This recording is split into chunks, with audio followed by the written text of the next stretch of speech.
Tumekutana tena jioni ya leo, siku ya Ijumaa, ibada ya leo. Ibada ya leo, siku ya Ijumaa, ni ibada ya kufunguliwa.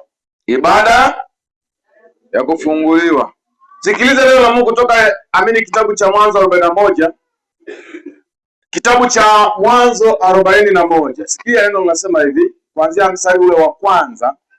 Nitasoma mpaka mstari wa 8. Tutasoma mstari wa 25 mpaka mstari wa 32. Mwanzo 41. Tutasoma 1 mpaka 8. Alafu tutaruka mstari wa 25 mpaka wa 32. Bwana Yesu apewe sifa sana. Mimi nasoma haraka hapa. Ikawa mwisho wa miaka miwili mizima, Farao akaota ndoto. Na tazama, amesimama kando ya mto. Na tazama, ng'ombe 7 wazuri wanono walipanda kutoka mtoni, wakajilisha manyasini. Na tazama, ng'ombe 7 wengine wakapanda nyuma yao kutoka mtoni, wabaya wamekonda, wakasimama karibu na wale ng'ombe wengine ukingoni mwa mto. Kisha hao ng'ombe wabaya waliokonda wakawala wale ng'ombe 7 wazuri wanono. Basi Farao akaamka, akalala, akaota ndoto mara ya pili. Tazama, masuke 7 yaliyomea katika bua moja, makubwa mema. Na tazama, masuke 7 membamba yamekauka na upepo wa mashariki, yamekaushwa na upepo wa mashariki, yakatokeza baada yao. Kisha hayo masuke membamba 7 yakayala yale masuke 7 makubwa yaliyojaa. Basi Farao akaamka, kumbe ni ndoto tu.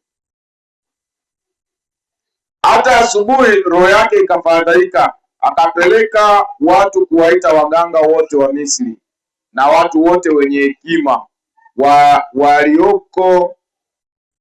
Farao akawahadithia ndoto yake, wala hakuna aliyeweza kumfasiria Farao mambo hayo. Bwana Yesu asifiwe. Aya, twende 25. Yusufu akamwambia Farao, ndoto ya Farao ni moja. Mungu amemwonyesha Farao atakayoyafanya hivi karibu. Wale ng'ombe 7 wema ni miaka 7, na yale masuke 7 mema ni miaka 7. Ndoto ni moja. Na wale ng'ombe 7 dhaifu wabaya waliopanda baada yao ni miaka 7, na yale masuke 7 matupu yaliyokaushwa na upepo mashariki yatakuwa miaka 7 ya njaa. Ndivyo nilivyomwambia Farao, ya kwamba Mungu amemwonyesha Farao atakayoyafanya hivi karibu. Tazama, miaka 7 ya shibe inakuja katika nchi yote ya Misri. Kisha kutakuja miaka 7 ya njaa baada yake, na shibe ile yote itasahauliwa katika nchi ya Misri, na njaa itaiharibu nchi, wala shibe ile haitajulikana katika nchi kwa sababu ya njaa inayokuja baadaye, maana itakuwa mzito sana. Na ndoto ya Farao kwa vile ilikuja mara 2, ni kwa sababu neno hilo Mungu amelithibitisha, na Mungu atalitimiza upesi. Bwana Yesu asifiwe sana. Amina.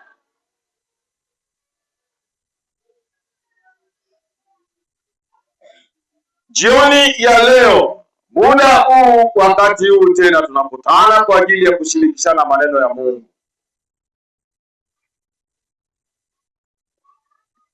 Ibada ya kufunguliwa. ibada ya majibu yako, majibu yangu mimi, ibada ya kupokea kile ambacho ulikuwa huwezi kupokea,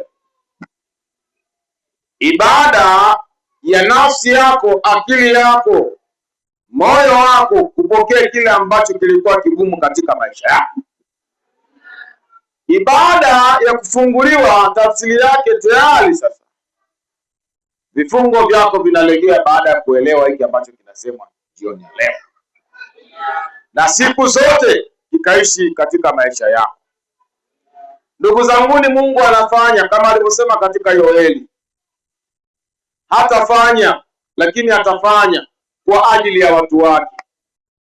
Ndoto zitakuja, maono yatakuja, mafunuo yatakuja. Sasa sikiliza, nimesoma hili andiko hapa linalomhusu Yusufu. Yusufu aliyeuzwa na ndugu zake kwa sababu tu alikuwa anamuita bwana ndoto. Bwana nini? Bwana ndoto. Bwana ndoto maana yake ni nini? Akikaa Mungu anakujua wewe, nisikilize nini? Mungu anakujua wewe nani?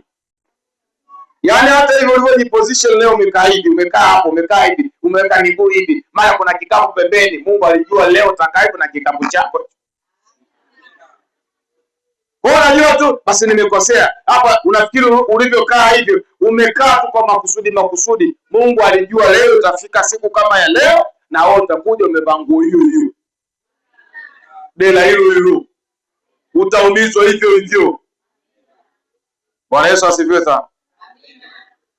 Mungu alijua kwamba mimi nitapanda madhabahuni hapa, lakini nitatokea sehemu nyingine, sitatokea nyumbani moja kwa moja. Na kweli ndio imekuwa hivyo. Sasa hivi nimesimama, sijatokea nyumbani, lakini sisemi basi mimi nilipanga hivi. Mungu alijua itakuwa hivyo, ndio hivyo. Sio mnasikia? Hivyo ulivyo ni mipango ya Mungu katikati ya watu wote. Hivyo ulivyo, mshukuru Mungu, sema Mungu asante.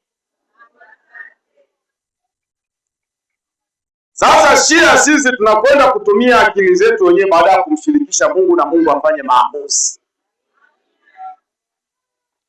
Yusufu aliitwa bwana ndoto. Jamani, ndoto ndio msingi wa mtu, nisikilize. Yaani mtu anayekaa bila kuota ndoto tayari wamemuua kwenye ulimwengu wa roho, umekufa. Ndoto, usipoota ndoto hauna mafunuo. Wewe ukiulizwa hata hapa sasa hivi nikisema tunyoshe vidole hapa. Wewe umewahi kuota ndoto? Sikia, wiki nzima mimi sijaota. Umekufa. Upo au umefufuka? Bwana Yesu asifiwe sana. Upo au uko sawa? Sawa Unasikia wiki mimi sijaota ndoto yoyote. Wiki mbili wala hamna, sijaota. Wamekulia timing, wamekutarget vizuri, wamekuua. Tafsiri yake ndoto inakuja kwa ajili ya kukupa maelekezo. Wewe ni nani? Sawa ukoje na itakuwaje baadaye. Sasa wale majamaa, ili kusudi usijijue wewe ni nani, wanakuua. Kila ukiota ndoto au kumbuke hata moja uongo. Yaani ndoto kama ndoto ikishafika, sijui niliotaje, unatoka kabisa kichwa. Yaani umelambwa. Kataa hiyo kwa mamlaka jina la Yesu jioni ya leo. Ndoto zako zikija, zije na maana kamili. Ndoto ina maana. Yusufu wakati yuko mdogo alikuwa ameota zile ndoto, kaka zake wakajua kutafsiri, wakasema huyu kumuinamia, maana sijui kufanyaje na nini. Huyu anataka kuja kuwa mkubwa, huyu anatakiwa kuja kwa nani? Alafu sisi kaka zake baadaye tumpigie magoti huyu ndogo. Haiwezekani. Tutafanya kila jambo huyu dogo tumtoe kwenye imani yetu. Tunafanyaje? Twende polini, wakaenda kuchunga, wakafanya hivi, wakafanya hivi. Wakaamua kusingizia Yusufu amelaluliwa na mnyama mkali. Kanzu yake, nguo yake wakailowesha damu. Wakaja kumwonyesha baba yao, baba, unaona ndugu yetu kanzu yake hii amelaluliwa na mnyama mkali, kwa hiyo amekufa, tumekuta kanzu. Baba akalia, mwanangu, mwanangu, mwanangu. Kumbe ndugu zake walikuwa wanajua maana ya ndoto Yusufu atakuja kuwa nani. Wakasema huyu ndogo, hatutaki aje atupite, huyu tumembeba wenyewe, au ajifanye hapa hizi ndoto, bwana ndoto, bwana ndoto, bwana ndoto. Sasa lazima tumfute asionekane. Bwana Yesu asifiwe sana. Wakamtia kwenye shimo refu kwamba hawezi hata kutoka. Baba analia, wakapita wapitaji, wakaenda wakamtia, wakamtoa mle. Walimomvuta wakamtoa nje, wakampiga noti. Walimpiga noti akaenda Misri. Ameenda Misri na mapito yake na mapito yake na mapito yake, mara huko mara singizie kubaka, mara nini, akaenda jela. Ameenda jela, baada ya ndoto na ndoto zake akatafsiri ndoto kule, ikawa vile vile. Baada ya hapo sasa ikaja mfalme ameota ndoto, walioitwa ni waganga. Wale lakini nani? Waganga wameitwa kwa ile ya kutafsiri ndoto, lakini hawakuweza. Unanisikia kidogo hapo? Mmeelewa kidogo hapo? Waganga waliitwa watafsiri ndoto, lakini hawakufanyaje? Baada ya Mungu anasema bwana ndoto utakuja kutafsiri hili ndoto. Akatoka jela kuja kutafsiri ndoto. Ametafsiri, akamtafsiria wale ng'ombe, wale wanyama, yale masuke, ile mibua, maana yake hivi. Alipotoa maana, ikaja kujulikana nini maana ya Mungu katikati ya watu kupitia ndoto. Mungu anasema nini kupitia ndoto katikati ya watu?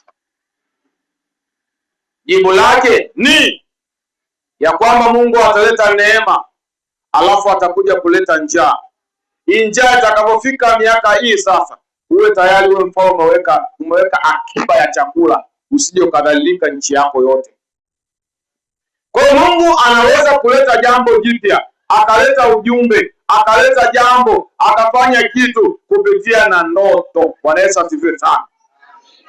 Hata wewe ndugu yangu, jioni ya leo nataka ujue, utambue ya kwamba unaweza ukafunguliwa, ila unashindwa kufunguliwa kwa kutokujua tafsiri ya ndoto. Na kama wakikufunga, wakikukamata, watapenda kukuletea ndoto zao. Ndoto nzuri wanakufunga, na kama Mungu akileta ndoto nzuri katikati yako, na wao wanachanganya na ndoto zao mbaya katikati ya ndoto zako. Achia ubongo wa mbele wakati na wa nyuma. Achia fahamu yangu kuanzia sasa, na kukataa wewe na wasaidizi wako wote. Baba, mimi nakataa kuchezewa tena na wabaya. Ninaufunga huo mlango kwa jina la Yesu, na usifanye kazi tena. Ninauharibu hata unavyoniotesha ndoto mbaya,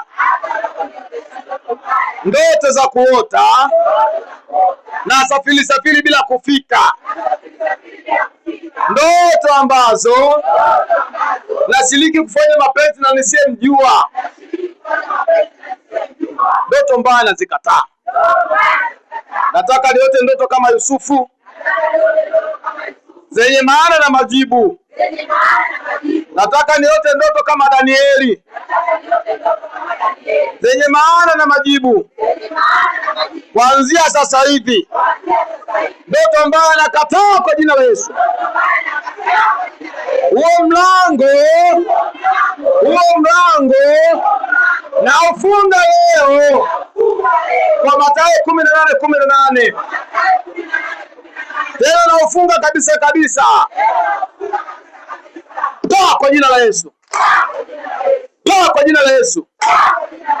Toa kwa jina la Yesu. Amina.